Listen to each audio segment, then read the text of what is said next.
Nurun gelse güneş söner, bu devran aşkınla döner. Yaralı gönlüm sarıver. Gel Resulallah, ya Habiballah, ya Şefiallah,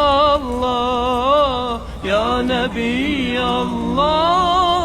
Yaralı gönlüm sarıver. Gel Resulallah, ya Habiballah, ya Şefiallah, ya Nebiyallah. Günahla geçen ömrümü aşkınla doldur gönlümü.